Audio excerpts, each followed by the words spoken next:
Hello friends, welcome to readers lab. मैं हूं दर्शन और आज मैं आपको बताऊंगा एक ऐसे बेस्टसेलर बुक के बारे में जिसका मकसद आपके अंदर फाइनेंशियल लिटरेसी जगाना है। इसी के कारण आपको money management and investing and growing principles के बारे में पता चलेगा, जिसके कारण आप फ्यूचर में अमीर बन पाओगे। और ये ऐसे टॉपिक्स है जो जितनी कम उम्र में सीखा जाए उतना ही बेनिफिशियल है। अमीर बनने की शुरुआत सही सोच, सही शब्द और सही योजना के चुनाव से होती है, जिसे कहा था ऑथर रॉबर्ट कियोसाकी ने, जिनकी book rich dad poor dad का आज हम शॉर्ट समरी जानेंगे। इस बुक से जो भी मैंने कुछ सीखा है वो सब आपसे शेयर करूंगा। सबसे पहला टॉपिक है फाइनेंशियल लिटरेसी, जो कभी स्कूलों में नहीं सिखाया जाता। इसे हम हमारे घर के एनवायरनमेंट से सीखते हैं। Second, types of income. Third topic है रिच डैड लेसन्स, जो सबसे इंटरेस्टिंग है। Fourth topic is identify difference between assets and liabilities, जिसको परखने में middle class and poor class हमेशा मिस्टेक करते हैं। And fifth topic is financial tips, जो आपको मनी मैनेजमेंट में हेल्प करेगा।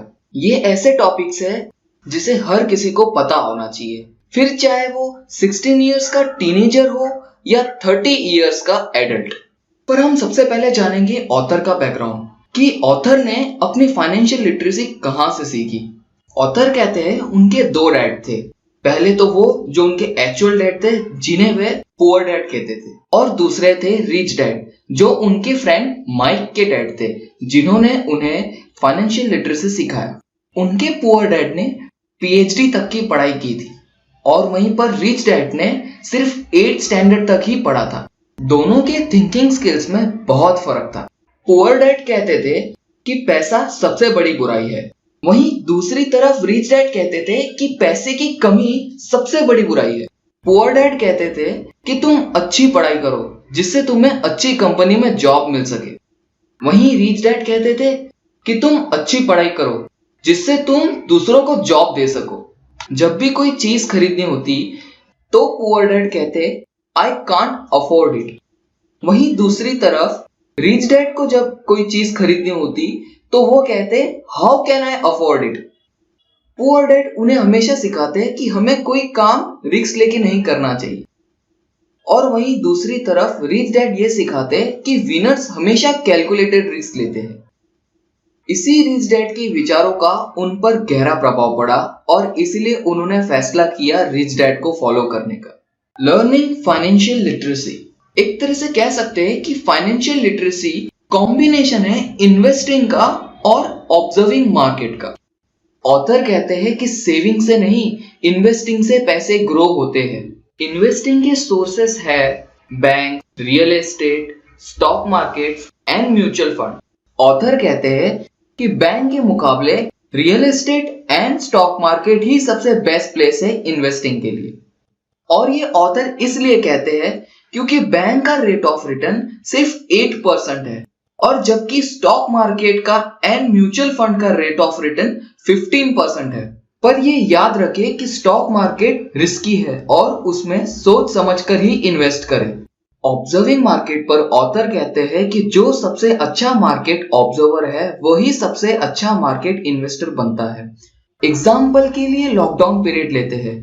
अब अगर आप बेस्ट ऑब्जर्वर हो तो आपने ये नोट किया रहेगा कि फार्मास्यूटिकल कंपनीज की शेयर लॉकडाउन पीरियड में बढ़े हैं, और वहीं दूसरे सारी कंपनी जैसे इन्फोसिस के शेयर प्राइस गिरे हैं।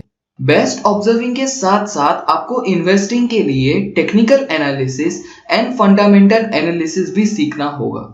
नेक्स्ट टॉपिक है टाइप्स ऑफ इनकम। ऑथर कहते हैं कि दो टाइप्स की इनकम होते हैं, पहला एक्टिव इनकम, दूसरा पैसिव इनकम। एक्टिव इनकम में आप जितना समय काम करोगे आपको उतने समय का ही पैसा मिलेगा।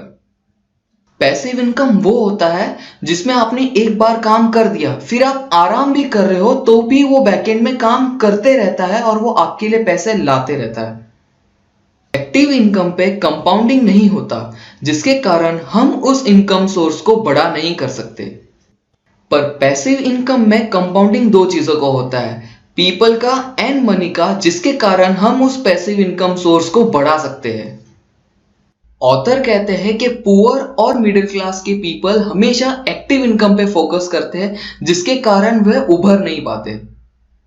पर रिच पीपल हमेशा अपने एक्टिव इनकम से अपनी पैसिव इनकम बनाने की कोशिश करते हैं, जिसके कारण वे अमीर बनते हैं। इसलिए हम सभी को पैसिव इनकम जरूर बनाना चाहिए। और इस डिजिटल वर्ल्ड में अभी पैसिव इनकम के बहुत से सोर्सेस हैं। एग्जाम्पल के लिए blogging, stock market, YouTube and many more. Next topic, rich dad's lessons. Author कहते हैं कि गरीब लोग पैसों के लिए काम करते हैं, जबकि अमीर लोग पैसों से काम करवाते हैं। वो कैसे ये करते हैं, अब हम जानेंगे। अमीर लोग सबसे पहले अपने एक्टिव इनकम से पैसिव इनकम जनरेट करते हैं और उसके बाद उस पैसिव इनकम के इनकम सोर्स से वो एसेट्स खरीदते हैं। जबकि मिडिल क्लास पीपल अपने एक्टिव इनकम से लायबिलिटीज खरीदते हैं, जिन्हें वे एसेट्स समझते हैं, और उसी लायबिलिटीज के कारण उनके खर्चे बढ़ते जाते हैं और वे कभी आगे नहीं बढ़ पाते। और अब हम ये जानेंगे कि एसेट्स और लायबिलिटीज क्या होते हैं। ऑथर कहते हैं कि एसेट्स वो होते हैं जो आपकी जेब में पैसा लेके आए। एसेट्स की एग्जांपल है real estate, stock markets, mutual funds, जिनके ग्रो होने पर अमीर इंसान और अमीर बनता जाता है। वहीं लायबिलिटीज के लिए ऑथर ये कहते हैं कि वे ऐसी चीजें हैं जो आपके जेब से पैसा लेके जाती है। इसी लायबिलिटीज के कारण उनके खर्चे बढ़ते जाते हैं और वे उभर नहीं पाते। ऑथर कहते हैं कि आपको अमीर बनने के लिए एक रूल हमेशा फॉलो करना होगा, और वो है मेक एसेट्स बिफोर लायबिलिटीज। और अब हम जानेंगे पुअर पीपल कैश फ्लो।